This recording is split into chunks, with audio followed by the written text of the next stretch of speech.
Okay, so the other day we talked about distance, speed, and time. We spoke about the 5 different types of motion, and then went on to speak about how we're going to kind of link them together with distance, speed, and time. So I'll go through the homework. Okay. If you could drive to the sun at a speed of 85 kilometers per hour, it would take around 193 years. Based on these figures, calculate how far away from the sun we are. So I was saying that basically we need to do this in SI units. So at the moment, the time is 193 years, and we need to put that into seconds. The speed is 88.5 kilometers per hour, and that needs to be in meters per second. Okay, and then we are looking for how far away. We're looking for the distance, and if we fix both of these so that these are in time is in seconds and speed is in meters per second, then we will have distance in meters, which is SI unit. Okay, now, like I said, I don't expect anyone to have gotten this right. This is really hard, really, really challenging. I give this question in 5th year physics every year. Not this specific question, but a similar question, and nobody gets it even in 5th year. So it's really, really tough. Okay, so we'll do the easy one first. Time is when I say easy, I mean easy compared to speed. I don't mean easy. Okay, so it's 193 years. Okay, and we need to get to second. Right. So how many days in a year? So we're going to multiply that by 365. Hours in a day, 24. Minutes in an hour, 60. And seconds in a minute, 60. Is that right?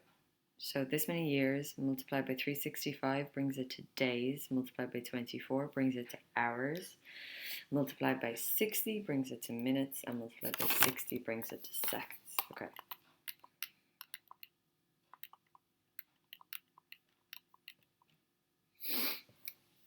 Okay, so I'm getting 6, 0, 8, 6, 4, 4, 8, 0, 0, 0. 193 by 365 by 24 by 60 by 60 is that many seconds. 608 644 8000. Is that right? Put the commas in. It's actually 6,086,448,000 seconds. Yeah? Okay. So next then is the speed. Now, there's a few ways to do this. I'm going to show you how I do this. Okay. Do you remember I told you that that bit there is a fraction written sideways? Yeah? So I rewrite it as a fraction. So it's 88.5 kilometers per 1 hour. Okay, so kilometers per hour, it's this many kilometers per 1 hour, and we know that the per thing is just a fraction. Okay, so is everybody okay with that? 88 kilometers in 1 hour is what this means here. It means that the speed this person was going at as they were covering this person driving to the sun, they're covering 88.5 kilometers for every hour they're driving. Okay, so we know that this thing is just a fraction written sideways, so I just wrote it back as an actual fraction. So 88.5 kilometers covered in 1 hour. Okay, and then the conversion is much easier because you just convert them separately and then combine them at the end. Okay, so if I want to put kilometers into SI units, I'd need to put them into meters. So how many meters are in a kilometer? is 1,000. So I multiply by 1,000.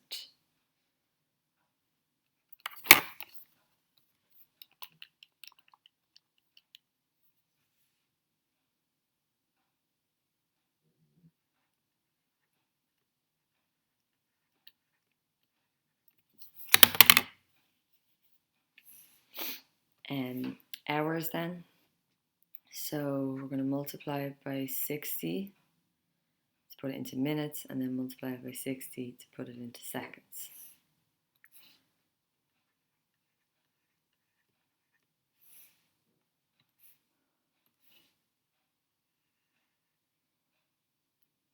Okay, so I converted them completely separately. Okay, I did the top line on its own, I did the bottom line on its own. I'm not sure if we did this in maths. I can't remember if it was yourself. I think it might have been the third years. When you're converting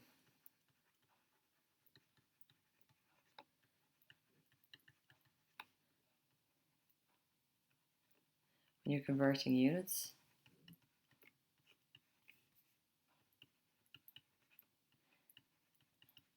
if you're going from a small unit to a big unit, so by that I mean like centimeters would be a small unit and kilometers would be a big unit, as in a centimeter is smaller than a kilometer. Yeah? When you're going in that direction, you divide. So then when you're going the other way,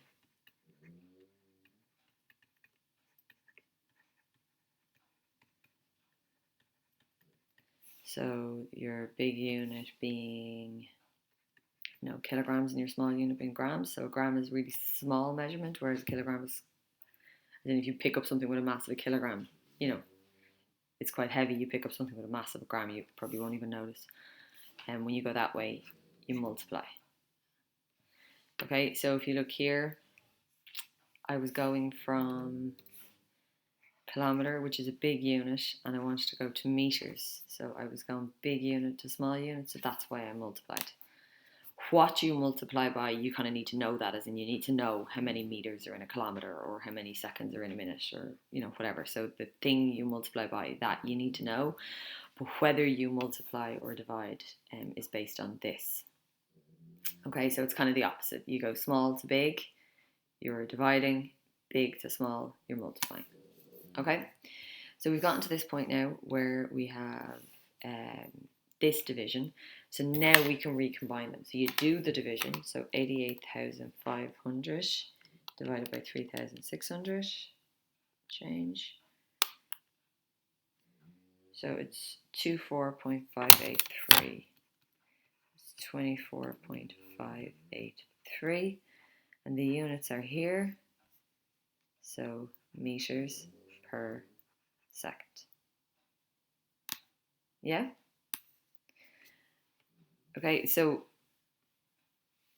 the time conversion is straightforward in that you are literally just, doing a unit conversion, but it's tough because you have to go through so many units. Okay, it's quite easy to miss one. This is a very difficult thing to do, okay, when you're trying to convert a derived unit, so one that isn't just seconds or meters, when you're trying to do like this, that's kilometers per hour. They're harder to do. I think this is the easiest way to do it personally. So you split up your unit, turn it into a fraction, convert the top line completely on its own as a single unit, convert the bottom line completely on its own as a single unit, and then combine them at the end. Okay? Right, so I'm not sure how you finish this, but I'm going to finish it the way I would do it in maths. So we know that speed equals distance over time. I'm just not writing the full sentences. So that's my formula. So I'm going to fill in what I know. Okay, so I know the speed. Speed is 24.583. The distance, we don't know. So we can call it x, or we can just call it d. So just like we did when we were doing like Pythagoras and stuff like that, when you don't know it, you just put a letter on it, okay? And then time, where's time? Time is this huge number here, 60864. 6448000. Yeah? And we're going to use a little bit of algebra. Okay, so this is the one we're trying to isolate. Yeah? At the moment, it is being divided by this 608 number. So in order to isolate it and get rid of the 608, I need to do the opposite of divided by 608, and the opposite is to multiply by 608. 6448000. Okay, so the distance is being divided by 608, 644, 8000. So I need to do the, remember we always do the inverse operation. So the opposite of divide is multiply. So I multiply by that number. That will get them to cancel. But if I multiply by that number on the right hand side, I'm going to need to multiply by that number on the left hand side.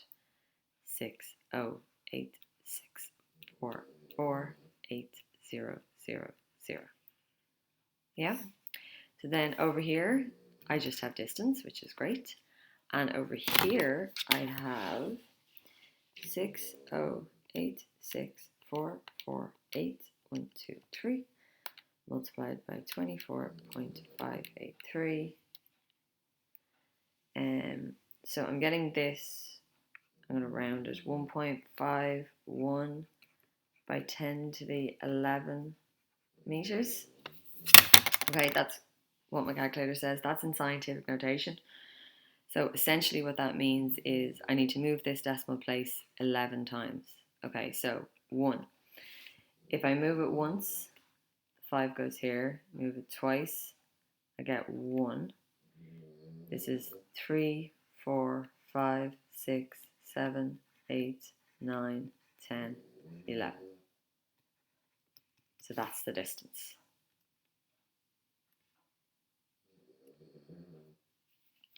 The 151 billion meters. Okay, so we haven't really come across scientific notation too much. We will do it in a bit more detail, but that's essentially what it means. So you're taking 1.51 and you're multiplying it by 10 11 times. So you're literally doing 1.51 multiplied by 10, that's once. Multiply by 10 twice, multiply by 10 3 times, multiply by 10 4 times, and you keep multiplying it by 10. So you multiply 1.51 by 10 11 times, and it gives you this number. Now your calculator can't hold that number, so it will always put it back into this notation here. Okay, but this is how you do it. So essentially, you're just moving the decimal place. You would have learned that in primary school, to move the decimal place every time you multiply by 10. Move the decimal place 1 point to the right. So the decimal point is here. So you move it once, twice, and then 9 more times. And that's where this number comes from. Okay, so go through that. Today's class is not going to be super long, so you've time to play that back a couple of times if you need to, and let me know if there's any questions, because like I said, that is tough. Okay, so moving on, we're going to talk about, so the other day we talked about speed, distance and time, and today we're going to talk about velocity, displacement, time. Okay, so I'm just going to get myself a new little page here.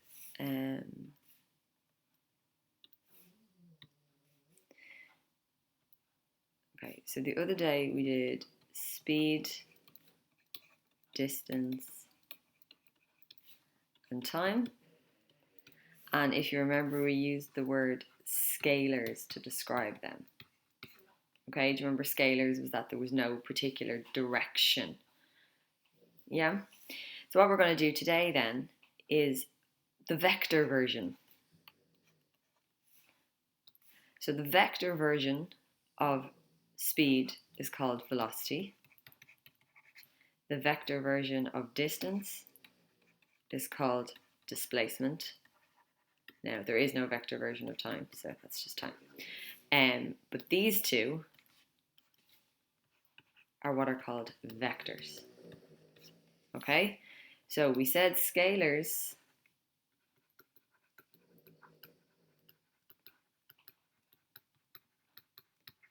have magnitude only. Do you remember we said that like the speed is 64 kilometers per hour, full stop.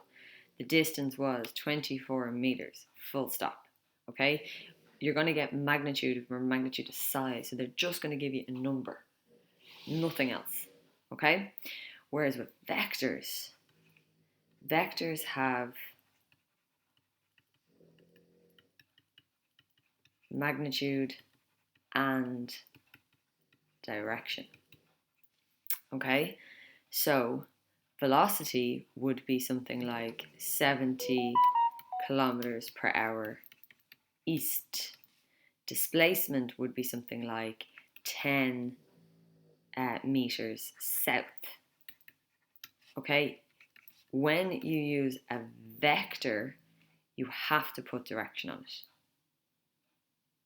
Okay, and if you remember, I'm going to explain this now in a second. If you remember, speed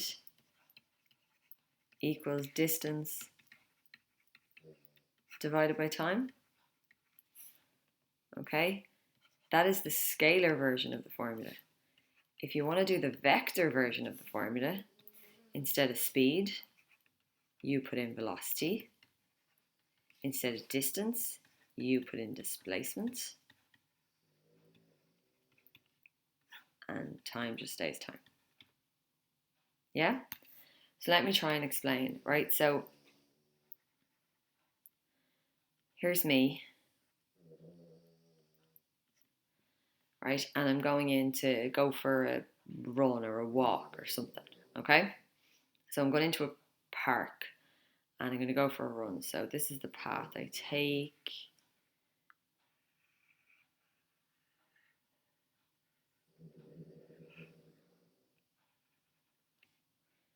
So I started here and I'm going to finish over here. And here I am sweating. That's me sweating after finishing my run. Yeah? Right. So the distance that I covered, if I wanted to figure out the distance that I covered, I would get a trundle wheel and I'd walk this entire path all the way around, measure, measure, measure, measure, measure, okay? So when you're trying to figure out the distance, okay, which is the scalar, that's the distance, you have to walk the actual path taken. Yeah? Now, displacement.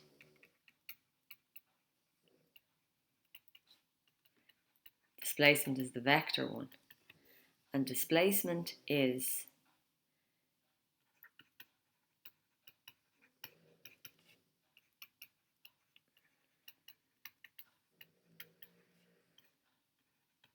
you ever heard the phrase as the crow flies? So as the crow flies, because the crow isn't impeded by, buildings and pathways and streets and stuff, as the crow flies, the crow will always take the shortest path possible. Okay? So displacement, all you're concerned with is where did I start? You get that? Where did I start and where did I finish? So the blue line is the distance I covered. The black line is my displacement. By how much was I displaced? So I started here and I finished here. That is my displacement, and I'd be able to figure out the direction. It's not exactly northeast, but it's northeasterly. Okay, so that's the difference between distance and displacement. Remember, displacement is a vector, so you would have to put a direction on it, which is why it's not exactly northeast, but it's in that sort of. So this is, north, south, east, and west. you know, it's kind of there somewhere. So it's in that northeasterly direction, although it's not. To be perfectly northeast, it would have to be exactly 45 degrees here. Okay, and it's definitely not. Even the one I've drawn is a little bit steep. But anyway, the point I'm trying to make here is the difference between distance and displacement. So distance is the path taken. So you get out your trundle wheel and you walk the path. Displacement is where did you start, where did you finish. Like if I did the run, right? There I am again. I go in and I do my run, la la la la, and I want to come back out the same gate. So I want to come back out the same gate at the park. My distance is all of this, everything I did. What's my displacement? Where did I start and where did I end up? They're in the same place, so technically my displacement is 0. Okay, so that's the difference between distance and displacement. And then whether you want to calculate speed or you want to calculate velocity, that just depends on which one of these you use. Okay, so if you're calculating speed, you use distance because they're both scalars. And if you're calculating velocity, you use displacement because they're both vectors. Okay? Hate that I'm not there to hear whether you have any questions. So it goes through all of that there. Vector quantities about magnitude and direction. You should have that written down already. 2 vector quantities that control the motion of objects are displacement, the distance an object travels in a certain direction. 50 meters northeast. It is the shortest distance between a starting and finishing point, like I showed you. And they have a hilly road there. As an example, I used a curvy path.